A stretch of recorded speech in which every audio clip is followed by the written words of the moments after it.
नमस्कार, आप देख रहे हैं गरीबों की आवाज़। मैं मनोज दास। मैं बता दूं, पताही प्रखंड के कई जगहों पर बंदिश भरपूर सफलता हुई, क्योंकि बंदी का मुख्य कारण रहा कि आरक्षण में छेड़छाड़। सीएसटी के लोगों ने पूरे पताही प्रखंड में जो है कि बंदी सफल की। और बता दूं कि बाबा साहेब भीमराव अंबेडकर के पास पहुंचकर उनकी प्रतिमा पर माला पुष्प अर्पण कर और उन्होंने यह भी बताया कि अगर सरकार नहीं मानती है तो हम लोग जंतर मंतर पर जाएंगे और आंदोलन करेंगे। अगर मान जाती है सरकार तो आगे हमारे लिए बढ़िया रहेगा और उनके लिए भी बढ़िया रहेगा, नहीं तो बिहार विधानसभा चुनाव में उनको इसकी भुगतान करनी पड़ेगी। आप बने रहिए मेरे साथ। मैं मनोज दास। चैनल को सब्सक्राइब एवं फॉलो जरूर करें और एवं शेयर भी करें। बहुत बहुत धन्यवाद। भीम आर्मी वाले यहाँ पताही मुख्यालय पहुंचकर बाबा साहेब भीमराव अंबेडकर को मूर्ति को नमन कर रहे हैं और सारे लोग यहाँ पहुंच चुके हैं और इस बंदी को सफल करने के लिए जो है कि आज पूरे भारत बंद है और इस बंदी को सफल करने के लिए लगे हुए हैं। और इसमें देख सकते हैं बाबा साहेब के पास सारे लोग पहुंच चुके हैं। मैं कुछ लोगों से बात कराने के प्रयास करूंगा। एक मिनट, ये चालू हो गया है। अरे तुम ही लोग हमारी ताकत हो यार। आप देख सकते हैं पताही मुख्यालय में जहां बाबा साहेब भीमराव अंबेडकर की मूर्ति है और यहाँ पर जो है कि जितने भी सीएसटी के लोग हैं वो आकर यहाँ पर जो है कि धरना प्रदर्शन पर बैठे हुए हैं और आज जो भारत बंदी है उसको सफल बनाने के लिए ये लोग बैठे हुए हैं। आइए मैं इनसे बात करने के प्रयास करता हूँ कि क्या कह रहे हैं। हमारे साथ जो है कि काफी अल्पसंख्यक के भी लोग बैठे हुए हैं, अगर देख सकते हैं तो यहाँ पर मोहम्मद कासिम जी। और इन लोगों को क्या कहना है, क्या जो है मांगे हैं, बताएं, अपना नाम बताएं। रंजय पासवान मेरा नाम हुआ। और जो सरकार का नीति और माननीय सुप्रीम कोर्ट का जो निर्णय आया है उसके खिलाफ में हम और हमारे जितने भी अनुसूचित जाति, जनजाति, अति पिछड़ा और जो हम लोगों को बाबा साहब के राहों पर चलने वाले लोग हैं उनका समर्थन प्राप्त है। और दिख रहा है सर कि भारत पूरे हिंदुस्तान में लहर दौड़ गया है आज का बंदी का, जिससे काफी लोगों को जो है कि जो अनुच्छेद संविधान में छेड़छाड़ किया गया था इसके प्रति हमारा समाज जो अनुसूचित जाति जनजाति का बैनर तले आज जो शांति पूर्वक से पैदल मार्च कर और बाबा साहब के खड़ा हो जाए जब तक भीड़ लगे। हाँ, घूमते घूमते हम लोग सभी चौक चौराहों से सभी व्यवसाय लोगों से भी आग्रह कर दुकान बंद कर बंदी को सफल बनाया है। कहा जाता है कि अगर आप लोग यहाँ पर बंदी सफल कर रहे हैं और क्या चीज के मांग कर रहे हैं और किनको विरोध जो है बंदी किए हैं ये बताएं थोड़ा सा।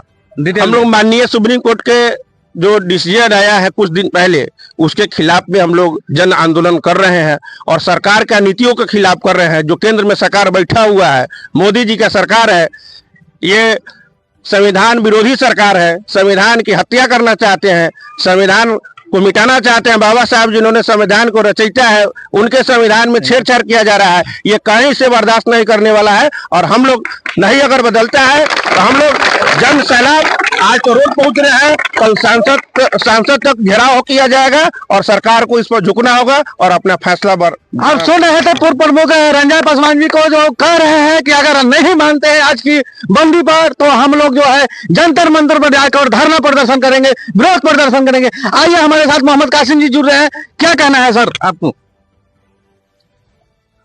सबसे पहले तो मैं आपको आशीर्वाद देना चाहता हूं कि आज हम लोगों के बीच में आकर के हम लोगों से अपना हाल चाल पूछ रहे हैं और हम लोगों की समस्या के बारे में जानकारी लेना चाहते हैं। असल समस्या हम लोगों के पास ये है कि हम लोगों को अधिकार से बाहर किया जा रहा है, हम लोगों के अधिकार को छीना जा रहा है।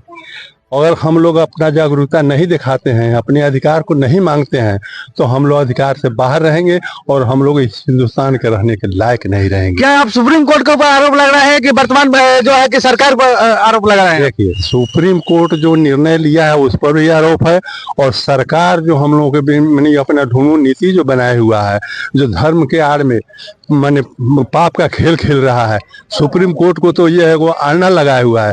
यह नीति सरकार की है, इसलिए हम लोग सरकार के विरोध में भी आवाज उठा रहे हैं। आइए देखिए यहाँ पर जो मोहम्मद कहना था और इनकी जो है सरकार को खिलाफ सीधे सीधे इन्होंने हमला बोले हैं और सरकार को नीतियों को लेकर इन्होंने बोल रहे हैं। आइए मेरे साथ एक और सज्जन जुड़ रहे हैं, अपना नाम बताएं सर। सबसे पहले आपको धन्यवाद। मेरा नाम हुआ कमल किशोर साथी। कमल किशोर जी, जो आज जो पूरे भारत बंद है और इसके ऊपर जो आप लोग विरोध प्रदर्शन किए हुए हैं, इससे काफी लोगों को समस्या भी हो रही है और इसमें जो है कि पूरा भारत बंद है और जो है कि सरकार के खिलाफ कर रहे हैं आप लोग की या कानून के खिलाफ कर रहे हैं, इसका बताया। यह सरकार के भी खिलाफ है और सुप्रीम कोर्ट के भी खिलाफ है। जो हम लोगों का पीढ़ी है आने वाला नहीं, उसका भविष्य नहीं अंधकारमय हो रहा है और जो हम लोग वही वर्तमान में भी है और संविधान के साथ जो छेड़छाड़ हो रहा है और उसका बहुत बुरा असर पड़ रहा है। इसी के हम लोग विरोध में आज हम लोग जन आंदोलन खड़ा किए हैं। या मांग सुप्रीम कोर्ट से कर रहे हैं या सरकार से कर रहे हैं, बताया। माने दोनों तरफ, दोनों से हो रहा है, दोनों लोगों से, दोनों हो। आप देख सकते हैं यहाँ पर सीधी सीधे जो है कि यहाँ पर जो है सुप्रीम कोर्ट को निर्णय को भी ये लोग चुनौती दे रहे हैं और दूसरे नंबर की आने वाले जो सरकार आपकी है बीजेपी की, जो मोदी जी की सरकार है, और डायरेक्ट मोदी जी को इन्होंने संदेश देना चाहते हैं कि आपके लिए हमने पूरे लड़े हैं और लड़कर आपको वोट किए हैं, आज आपको प्रधानमंत्री बनाए हैं, मगर आप हमारे साथ दुर्व्यवहार कर रहे हैं, हमारे हक को छीन रहे हैं। नहीं छीनने दूंगा, आंदोलन करूंगा और बिहार में इसको चुनाव के समय अब इसकी असर दिखेगी। आइए मैं बात करने का प्रयास करता हूं कि बलुआ मुखिया से, और क्या कहना चाहते हैं अभिषेक जी। अभिषेक जी, आपने तो काफी अनुभवी है और मुखिया भी है, क्या कहना चाहते हैं आप इस संविधान को जो छेड़छाड़ किया जा रहा है इस पर? सबसे पहले कि जो आपका जो गरीबों की आवाज जो है, हकीकत में ऐसा लग रहा है कि सही में आज गरीबों की आवाज बनकर और इस बिहार में और देश में आपका जो है न्यूज जो है चल रहा है और दिखाने का कोशिश कर रहे हैं, इसलिए आपका धन्यवाद कर रहे हैं। आज का जो एक दिवसीय पूरे हिंदुस्तान में धरना प्रदर्शन जो आयोजन किया गया है, इसलिए किया गया है कि बाबा साहब अम्बेडकर के द्वारा जो रचित जो संविधान जो है उसके साथ छेड़छाड़ किया जा रहा है। क्यों किया जा रहा है कि बाबा साहब ने जो संविधान के तहत दलितों के लिए और अति पिछड़ा समाज के लिए उन्होंने आरक्षण दिया था, यह समानता के अधिकार के ऊपर था। इसमें जिस दलित समाज से भेदभाव था, छुआछूत था, इस चीज को देखते हुए उन्होंने आरक्षण दिया था।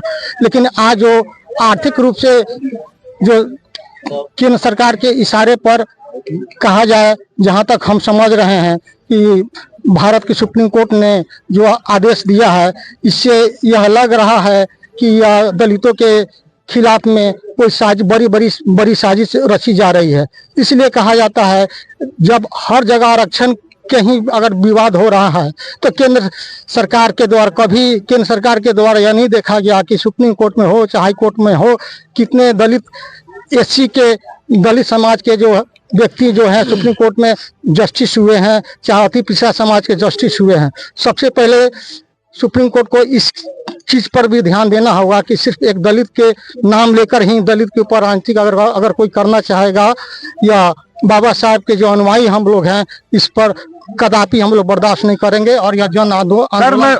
मैं बीच में रोकना चाह रहा हूँ, क्या इसकी लहर जो है कि आने वाला विधानसभा चुनाव में भी दिखेगी? देखा जाए, सबसे मेन बात है कि जहाँ तक दलितों और वंचितों समाज से अति पिछड़ा भाइयों से मेरा यह अनुरोध है कि यह आपकी ताकत को कम करने का कोशिश किया जा रहा है और बांटने का, आपस में लड़ाने का काम किया जा रहा है। हम सबों से यह मैं आग्रह करना चाहता हूँ, सब लोग एक साथ बन के रहेंगे तब हमारी जो मांग जो है, कोई भी सरकार हो हमारी मांग को हटा नहीं सकती है। इसलिए हम लोग सब लोग एकजुट हैं और सदैव हम लोग एकजुटता बनाए हुए रहेंगे। बहुत बहुत धन्यवाद। आइए मैं जो है कि राजद प्रखंड अध्यक्ष अशोक सिंह चौहान जी को मैं कहूँगा क्या है, और उनसे मैं पूछने के प्रयास करता हूँ कि राजद का भी समर्थन मिल रहा है इस बंदी में, इसके लेकर मैं पूछना चाहता हूँ। सर, आप राजद अध्यक्ष हैं और देख रहे हैं कि राजद के भी सपोर्ट मिल रहा है इस बंदी में, इस पर क्या कहना चाहेंगे? सबसे पहले मैं मीडिया के साथी मनोज जी का बहुत बहुत अभिनंदन वंदन करता हूं कि आपने अपना कीमती समय निकालकर इस आंदोलन को गति देने की कृपा की है, इसलिए आपका अभिनंदन वंदन। मैं स्पष्ट रूप से कहना चाहता हूं, शोषित, दलित, पीड़ित ये जो हैं समाज के मुख्य अंग होते हैं, और आपसे मैं पूछना चाहता हूं कि जब समाज का शोषित दलित पीड़ित का बहुमुखी चहुमुखी विकास जब तक नहीं होगा, भारत विकास कैसे करेगा, भारत का विकास कैसे होगा। तो निश्चित रूप से जो ये हमारा समुदाय है, इस समुदाय का चहुमुखी बहुमुखी विकास होना चाहिए और इसके लिए हमारी पार्टी, हमारे नेता पुरजोर प्रयास करते हैं। और ये डबल इंजन की जो सरकार है, धीरे धीरे धीरे धीरे इनके हक और हकूक में कटौती करते जा रही है। इसी का ये परिणाम है कि ये आंदोलन के रूप में प्रफुल्लित हुआ है और ये आंदोलन काफी आगे तक जाएगा। जब तक शोषित दलित पीड़ित और का अधिकार और हक नहीं मिलेगा, तब तक ये आंदोलन चलता रहेगा, निरंतर चलता रहेगा। हम पूछते हैं कि कुछ बिंदुओं पर संविधान संशोधन किया जा सकता है। तो जब गरीबों के हक हकूक की बात है, तो उसके लिए शोषितों के हक हकूक की बात है, दलितों के हक हकूक की बात है, तो उसके लिए सरकार के मुंह में दही क्यों जम गया है? चाहे वो केंद्र की सरकार हो, चाहे बिहार की सरकार हो, क्या इन बिंदुओं पर संविधान संशोधन नहीं हो सकता है? क्या इस पर कोई कार्रवाई सरकार के स्तर पर नहीं हो सकती है? मंशा नहीं है करने की। जब इच्छा शक्ति होता है तो बड़ी से बड़ी समस्या का निदान किया जाता है। लेकिन हम वोट तो लेते हैं, जो केंद्र में बैठी सरकार है, जो बिहार में बैठी सरकार है, इन सब भाइयों का वोट लेने के लिए आतुर रहती है। लेकिन जब हक की बात होती है तो बहुजन समाज के हितों की अनदेखी करके अल्पसंख्यक समुदाय, जो मुट्ठी भर लोग हैं, जो सामंतवादी लोग हैं, जो अब मैं कहना चाह रहा हूं उसको आप बखूबी समझ रहे हैं, वैसे लोगों की सरकार आज केंद्र के गद्दी पर भी बैठा हुआ है और बिहार के भी गद्दी पर बैठा हुआ है।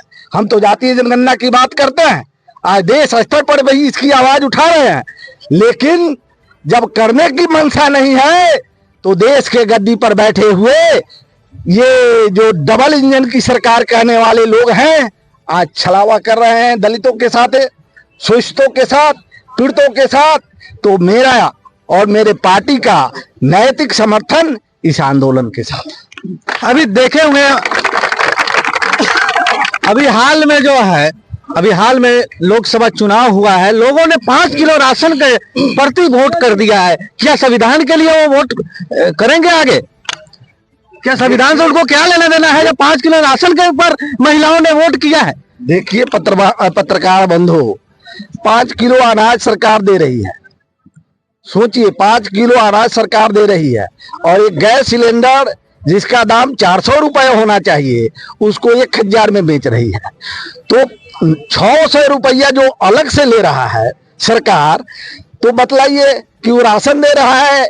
अब ये तो ऐसा ही कहिएगा कि पहले ये सरकार जो केंद्र में बैठी हुई सरकार है, आंखें छीन लेती है और फिर उसके बाद चश्मा दान करती है। वही स्थिति केंद्र में बैठे हुए सरकार का है। पहले आंख छीन रही है, पहले लोगों के शिक्षा और दीक्षा पर अंकुश लगा रही है। हम पूछते हैं सांसद में कितने सांसद हैं? यदि 543 सांसद हैं तो क्या उनके बच्चे जनरल स्कूल में पढ़ते हैं? सब एक से एक वीआईपी प्राइवेट स्कूल में पढ़ते हैं। पहले वे लोग अपने बच्चे को भेजें। यदि वे लोग अपने बच्चे को सरकारी स्कूल में पढ़ाना शुरू कर दें तो निश्चित रूप से स्कूल, जो सरकारी स्कूल है, वह प्राइवेट से भी बेहतर हो जाएगा। लेकिन वो लोग दलितों को, शोषितों को, पीड़ितों को आज भी अनपढ़ बनाकर रखना चाहते हैं। लेकिन जमाना बदल चुका है, सब लोग अपनी बात समझने के लिए सक्षम है।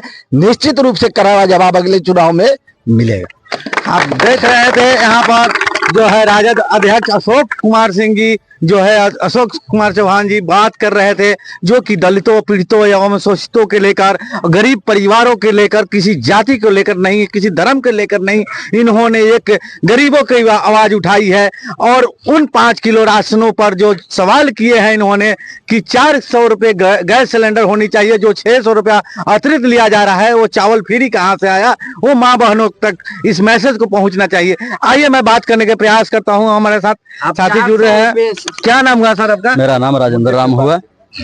हाँ, मेरा नाम राजेंद्र राम हुआ। जो है कि बंदी सफल को लेकर क्या आप करना चाहते हैं, बताएं। जो आंदोलन हो रही है आज, बंदी हुई है पूरे भारत में, इसमें क्या आप मांग करना चाहते हैं? यह सफल बंदी हुआ है ना, इसका मैं दावा कर रहा हूँ, है ना। देखा जाए जब तक सुप्रीम कोर्ट हमारे अधिकार पर वार करता रहेगा या सरकार, हम लोग चुप बैठने वाले नहीं हैं। जो हमारा मूल संविधान का जो ढांचा है उसमें कतई हम लोग इसे छेड़छाड़ नहीं किया जाए, नहीं तो हम लोग बर्दाश्त नहीं करेंगे, इस तरह के आंदोलन करते रहेंगे। बहुत बहुत धन्यवाद, बहुत बहुत धन्यवाद। आप देख रहे थे गरीबों की आवाज, मैं मनोज दास। आप लोग हमारे चैनल को देखें और सब्सक्राइब करें और आगे शेयर भी जरूर करें। आइए हमारे साथ जुड़ रहे हैं विवेक भाई जी, ब्रजेश जी, और ब्रजेश जी जो है बाकी सारे बात बिंदुओं पर विस्तार से कहेंगे। ब्रजेश जी बहुत बहुत बाकी जी सुनिए जी, मनोज जी आपको बहुत अभिनंदन है, स्वागत है, आभार प्रकट करता हूँ। चूंकि कई बातें हो चुकी है, मैं मूल्यतः मुद्दे पे बात करना चाहूंगा और पताही के संदर्भ में बात करना चाहूंगा। सुरेश जी आइए, नहीं संजीव जी आइए। तमाम जनप्रतिनिधिगण हमारे साथ रहे, मैं हृदय से अभिनंदन करता हूं। कई हमारे मुखिया जी भी हमारे साथ रहे, हमारे पूर्व प्रमुख श्री रंजय पासवान जी ने हमें भरपूर मदद की। लेकिन सबसे ज्यादा विशेष मैं धन्यवाद इन तमाम युवाओं को करूंगा जिन्होंने इस कड़ाके की धूप में और इस मौसम में भी अपने खून को जलाकर इस आंदोलन को प्रफुल्लित किया है। मैं चाहूंगा कि इनके लिए एक विशेष ताली जरूर होनी चाहिए। आप हमेशा गरीब की आवाज बनकर आते हैं, आज शोषित दलितों की आवाज बन रहे हैं, मैं आपका अभिनंदन करता हूं। रही बात की पूरा हिंदुस्तान आज बंद है, सर्वविदित है कि मुद्दा क्या है, लेकिन मैं कुछ इस तरह से बात करूंगा कि समाज के तमाम लोगों का समर्थन हमें प्राप्त है। दूसरी बात कि माननीय प्रधानमंत्री जी ने भी कुछ सार्थक बातें कही हैं, मैं दिल से स्वागत करता हूं। चूंकि जो सत्ता पक्ष में होते हैं उन्हीं के द्वारा अध्यादेश लाया जा सकता है। विपक्ष के लोगों का साथ मिला है, मैं उनका भी विशेष हृदय से अभिनंदन करता हूं, आभार प्रकट करता हूं। मीडिया के बंधुओं ने बखूबी हमें हमारे इस आंदोलन को अंजाम तक पहुंचाने में हमें मदद की है। दूसरी बात कि जो मुद्दे की बात है ये मैं सीधा देखना चाहता हूं, सीधा देख भी रहा हूं। हमारे तमाम पताही के जैसे मैं एक हमारे राजेंद्र राम सर हैं, वकील सर हैं, मंकेशर जी हैं, इंद्रजीत सर हैं, ये तमाम सरीखे लोग हैं जिन्होंने पिछले कई दिनों से इस आंदोलन को प्रफुल्लित करने के लिए, सफल करने के लिए रोज मीटिंग किया करते थे। वो सफल भी हुआ। मैं इस संविधान के मूल ढांचा में परिवर्तन जैसी व्यवस्था का पुरजोर विरोध करता हूं और मैं माननीय प्रधानमंत्री सहित पूरे जनप्रतिनिधि गण से यह निवेदन करता हूं कि आप मुखर होकर हमारी आवाज बनकर आप आए। मैं समझता हूं कि यही भारत की आवाज है और ये मूल्यतः आवाज है। और ये आज पताही पूरी तरह से बंद है, शांतिपूर्वक बंद है। प्रशासन का भी हमें साथ मिला है, आपके जैसे मीडिया बंधुओं का भी साथ मिला है। हम लोग कहीं भी गए हैं, कोई ऐसा दुकानदार या कोई भी ऐसा प्रतिष्ठान के लोगों ने यह नहीं कहा है कि आप लोग का जो ये मांग है गलत है। सभी लोगों ने समर्थन किया है। मैं हृदय से इस पताही की मिट्टी को अभिनंदन करता हूं और इन्हीं शब्दों के साथ आप तमाम लोगों का धन्यवाद।